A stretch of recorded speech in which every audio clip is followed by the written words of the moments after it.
Guys last video में हम लोगों ने कॉन्टैक्ट फॉर्म ऐड करना सीखा था कि किस तरह आप लोग अपनी वेबसाइट के अंदर एक बहुत ही प्यारा और ब्यूटीफुल सा कॉन्टैक्ट अस का फॉर्म ऐड कर सकते हैं। आज की इस वीडियो में हम लोग बात करेंगे कि किस तरह आप लोगों ने जो कॉन्टैक्ट फॉर्म के बैकएंड पे जो काम होता है कि उसमें किस तरह आप लोगों ने ईमेल सेटअप करना होता है या फिर किस तरह आप लोगों ने इस चीज़ को सेटअप करना है कि अगर कोई क्लाइंट यहाँ पर फॉर्म फिल करता है तो वो जो यहाँ से फॉर्म का डाटा होगा वो कहाँ पे जाएगा, तो वो आप लोग अपनी मर्जी से कंट्रोल कर सकते हैं।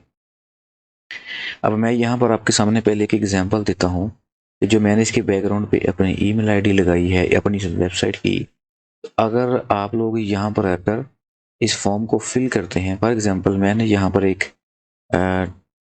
हम देते हैं कि जो यूज़र नेम जो है वो टेस्टिंग है, यूज़र नेम एंड ईमेल में आ जाएगी आपकी टेस्टिंग, और सब्जेक्ट में भी हम लोग टाइप सॉरी आप लोगों ने यहाँ पर एरर आ चुका है कि हमने यहाँ पर testing@gmail और सब्जेक्ट भी क्या होगा हमारा, होगा टेस्टिंग, और मैसेज में हम दे देंगे एग्जाम्पल डाटा। अच्छा, अब जैसे ही मैं इसको सबमिट करूंगा तो मुझे यहाँ पर ये देखें thank you for your message it has been sent. अब अगर आप इस जगह पे होते कि आप मेरी वेबसाइट पर आते हैं और आपने मुझसे कांटेक्ट किया तो आपकी तरफ से ये मैसेज सेंड हो चुका है। अब ये मेरे पास मैसेज कहाँ पे आएगा, तो जो मैंने इस वेबसाइट के अंदर इस फॉर्म के अंदर मैंने ईमेल आईडी प्रोवाइड की है अपना, तो मैं उसे ओपन करता हूँ और यहाँ पर देखते हैं कि क्या हमें जो यूज़र की फॉर्म फिल किया है वो हमें यहाँ पर ईमेल रिसीव हुई है या नहीं हुई। तो यहाँ पर देखते हैं कि जो हमने टेस्टिंग नाम से दी थी, तो ये देखिए सक्सेसफुली हमारे पास वो फॉर्म आ चुका है जो क्लाइंट ने हम मतलब कि हमने ही अभी यहाँ पर ऐड किया था ये चीज़ कि उसमें मैसेज बॉडी था एग्जाम्पल डाटा, सब्जेक्ट था टेस्टिंग, ये उसकी ईमेल आईडी इस तरह।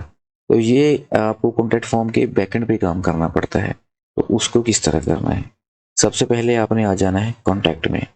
अब यहाँ से जो आपने कॉन्टैक्ट फॉर्म बनाया होगा उसको आप लोगों ने यहाँ पर सेटअप करना है। तो मैंने एक यहाँ पर कॉन्टैक्ट फॉर्म 1 के नाम से फॉर्म बनाया था, इसको आपने एडिट करना है या फिर आप लोग नया फॉर्म भी बना सकते हैं। अब यहाँ पर लास्ट टाइम मैं भूल गया था कि अगर आप लोगों ने यहाँ पर कोई भी इनपुट फील्ड ऐड करनी है तो वो किस तरह आप लोग ऐड कर सकते हैं। मेन टू से कि अगर आप लोगों ने कुछ टेक्स्ट फील्ड डालनी है, कुछ ईमेल, कुछ टेलीफोन नंबर, डेट वाला टेक्स्ट एरिया, तो इस पर आप लोग क्लिक करेंगे और यहाँ पर ये आपके सामने टेक्स्ट एरिया है। लेकिन ये चीज़ें आपको तब समझ आएंगी अगर आप लोगों को HTML का थोड़ा बहुत जो है वो कॉन्सेप्ट क्लियर होगा आपके माइंड में। मैंने इसलिए स्किप किया था एंड कुछ मुझे भूल गया था। तो क्योंकि ये आपको अगर HTML CSS आती है तभी इस चीज़ की आपको समझ आएगी कि ये लेबल जो लगा है ये इनपुट फील्ड क्या चीज़ें हैं। तो लेकिन जब हम लोग HTML पर काम करेंगे तब मैं ये सारी चीज़ें आपको प्रैक्टिकल के साथ समझाऊंगा। तो फॉर्म को आप स्किप करते, और अगर आप लोगों ने इसमें कुछ चीज़ें ऐड करनी जैसे कि चेक बॉक्स हैं, ड्रॉप डाउन मेन्यू ऐड करना है या बाकी कुछ भी चीज़ें आपने ऐड करनी है तो आप लोग कर सकते हैं यहाँ पर। और लेकिन चूंकि कॉन्टैक्ट फॉर्म में यही 3-4 चीज़ें होती हैं, नेम, सब्जेक्ट और ईमेल आईडी एंड आपका मैसेज, ये 4 चीज़ें होती हैं। अच्छा, तो इसको सेटअप करने के लिए आपने आ जाना है यहाँ पर मेल पे।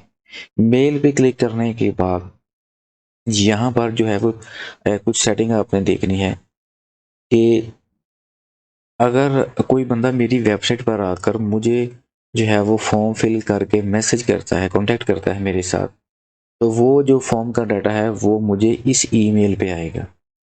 तो वो आपने यहाँ पर अपनी जो भी ईमेल आपने प्रोवाइड करनी है तो वो आपने यहाँ पर टू वाले यहाँ पर इनबॉक्स में डाल देनी है। लेकिन अगर आप चाहते हैं कि आप किसी को रिप्लाई करें उस फॉर्म का, तो फिर फ्रॉम, तो फिर आपने यहाँ पर अपनी जो आपकी प्रोफेशनल ईमेल होती है वो आपने यहाँ पे, जैसे कि मैंने अपना नाम डाला अपनी वेबसाइट का, उसके बाद क्योंकि मेरे पास प्रोफेशनल वेबसाइट प्रोफेशनल ईमेल नहीं है या मैंने अभी तक बनाई ही नहीं, तो इसलिए ये एग्जाम्पल के तौर पे है।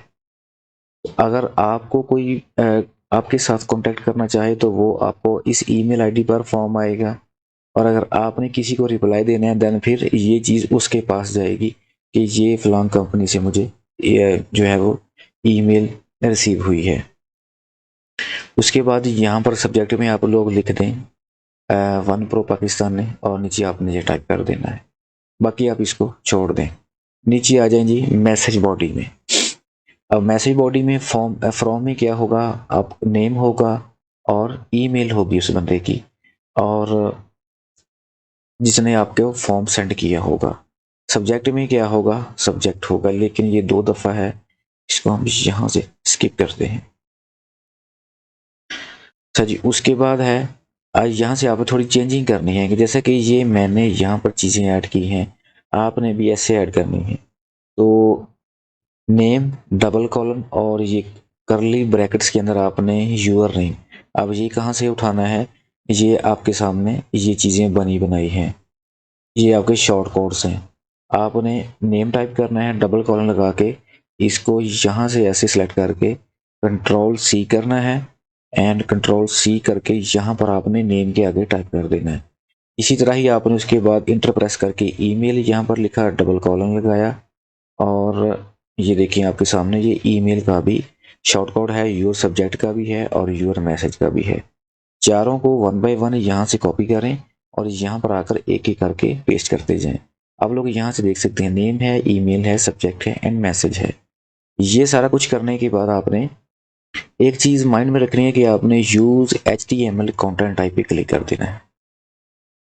अब ये जो मैंने मैसेज बॉडी में आपको चीज़ बताई है ये ज़रूरी नहीं है, लेकिन इससे क्या होगा कि जैसा ये मैंने डिलीट कर दी है कि जब आपको ईमेल होगी तो आपके सामने ही उस बंदे का name, email ID, subject and message होगा, और सारा कुछ आपके सामने ही होगा डिस्प्ले में, तो आपको इधर उधर जाने की ज़रूरत नहीं पड़ेगी। और उसके बाद ही आप लोगों ने कर देना है इसको सेव। सेव करने के बाद फिर आपने यहाँ से चेकआउट कर लेना है। दोबारा मैं आपको दिखा देता हूँ तो कि मैं अगेन यहाँ पर फॉर्म फिल करता हूँ, एंड यहाँ पर डमी ईमेल लगाते हैं, एंड यहाँ पर लगा जी हमने सब्जेक्ट क्या है हमारा, टेस्टिंग है, क्योंकि हम तो सिर्फ यहाँ पर टेस्ट कर रहे हैं। और सब्जेक्ट में हम कुछ भी डेमो डाटा कंटेंट डाल देते हैं और यहाँ से हम करते हैं सबमिट। तो ये हमारा मैसेज सेंड हो चुका है। अब यहाँ पर देखते हैं कि हमें वो फॉर्म वाला डाटा, वो ईमेल आई है या नहीं जिस बंदे ने हमारे साथ कांटेक्ट किया है। तो ये देखिए हमारे पास वो डाटा आ चुका है। मैसेज बॉडी का जो हमने टाइप किया था ये इस तरह का डाटा वो भी हमारे सामने है। तो ये चीज़ मैं आपको बताना चाह रहा था कि आपके सामने ही वो चीज़ें सारी होंगी। नेम था जो हमने यहाँ पर टाइप किया था, ईमेल थी हमारी ये वाली, सब्जेक्ट क्या था हमारा, और ये मैसेज बॉडी के अंदर का ये चीज़ें। अब ये आप पे डिपेंड करता है कि आप इसको किस तरह का डाटा शो करवाना चाहते हैं, किस तरह करने हैं। तो मेन चीज़ें आपकी टू एंड फ्रॉम वाली होती हैं कि कौन सी यहाँ पर आपने ईमेल आईडी लगानी है। तो आपने कोशिश करनी है जिस ईमेल आईडी को आप रेगुलरली यूज़ करते हैं उसको ही यूज़ करें। ये ना हो कि लोग आपसे कांटेक्ट करें और आप जो है वो कोई 1 मंथ बाद 2 मंथ बाद उस आईडी को ओपन करते हो और लोग जो है वो थक जाएं आपको मैसेज भेज के। तो ये चीज़ आपने नहीं करनी, वही ईमेल आईडी यहाँ पर देनी है जो आप रेगुलरली यूज़ करते हैं। एंड उसके बाद फिर आ जाना है आपने अपने कॉन्टैक्ट फॉर्म में अगेन, और यहाँ पर मैंने आपको बताया था कि ये आपका शॉर्ट कोड होता है। इसको आप लोग जब आपने कहीं भी फॉर्म को यूज़ करना है तो आपने सिंपली ये शॉर्ट कोड टाइप करना है और जिस पेज में इसको आपने ऐड शो करवाना है, दिखाना है, वहाँ पर जाके इसको पेस्ट कर दें और आपका फॉर्म शो हो जाएगा। दैट्स इट, सिंपली इतना सा काम है। ये काम होता है आपका बैकएंड का, कॉन्टैक्ट फॉर्म का। सो इसलिए ये ज़रूरी होता है कि आपने इसको सेटअप करना होता है, अदरवाइज आपका कॉन्टैक्ट फॉर्म जो है वो प्रॉपरली वर्क नहीं करेगा एंड आप समझेंगे कि लोग मुझसे कॉन्टैक्ट नहीं कर रहे, तो कुछ मसला है, ये है वो है। तो भाई आप पहले अच्छे से वीडियो को एंड तक देखा करें, प्रैक्टिकल के साथ काम किया करें। अगर आपके माइंड में कोई क्वेश्चन हो, किसी चीज़ की समझ ना आए तो आप लोग नीचे कमेंट ज़रूर किया करें। अब मुझे इजाज़त दीजिए। ओके, अल्लाह हाफिज़।